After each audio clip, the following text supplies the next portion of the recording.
2024 జనవరి 2వ తారీఖున ఆంధ్రప్రదేశ్ ముఖ్యమంత్రి గారి అనుమతితో పిల్లి బోస్ గారు వైఎస్ఆర్ కుటుంబానికి మంచి మిత్రులు. వారు చేసిన సేవలు, వారి నిజాయితీ, అలాగే వారి అబ్బాయి సూర్యప్రకాష్ని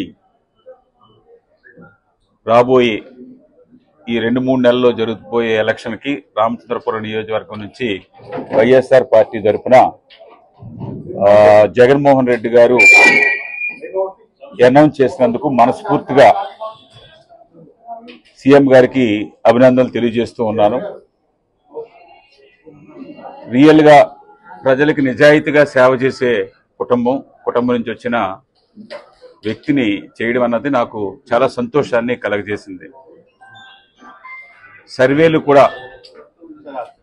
ఏ ఒక్కరికి ఎటువంటి ప్రలోభాలకు కానీ ఎవరో మేనేజ్ చేసుకుంటే సర్వేలు కాకుండా ఈ 140-75 నియోజకవర్గాలకు కూడా ఈ విధమైన సర్వే చేసుకుంటే తప్పనిసరిగా ప్రజలకే మంచి జరుగుతుంది, పార్టీకి మంచి జరుగుతుంది అన్నది నా ఉద్దేశం. అలాగే బోస్ గారికి నాకు అనేకమైన సంవత్సరాలుగా మేము మిత్రులు. మా ఇద్దరు యూస్ కూడా దగ్గరగా ఒకేలాగా ఉంటాయి. ప్రజలకి నిజాయితీగా సేవ చేయడం అన్నదే మా ఇద్దరి దగ్గర ఒకే రూటు, ఒకే మార్గం ఉంటుంది. అలాగే మేమిద్దరం కూడా వైఎస్ రాజశేఖర రెడ్డి గారికి చాలా ముఖ్యులం.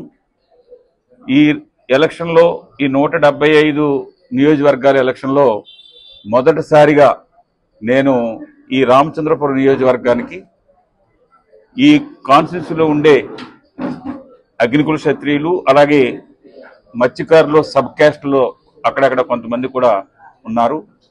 వారి విషయాలు ఎప్పటికప్పుడు 2012లో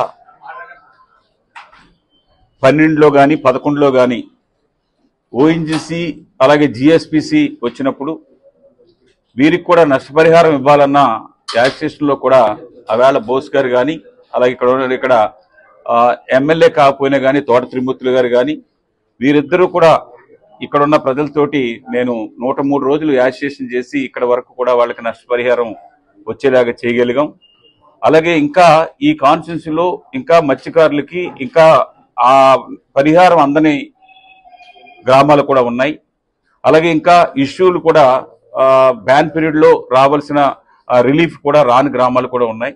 అవి కూడా రాబోయే రోజుల్లో మనం ఇక్కడ మంచి మెజారిటీ తోటి మనం సూర్యప్రకాష్ని గెలిపించుకుని అలాగే ఈ మత్స్యకార గ్రామాల్లో కానీ నాకున్న ఎంతో కొంత మంచి పేరుని ఎస్సీ బీసీ ఈ వర్గాల ప్రజలకు కానీ నేను అందరినీ రిక్వెస్ట్ చేసేది సూర్యప్రకాష్ని అత్యధిక మెజారిటీతో గెలిపించమని చెప్పేసి కోరుతూ,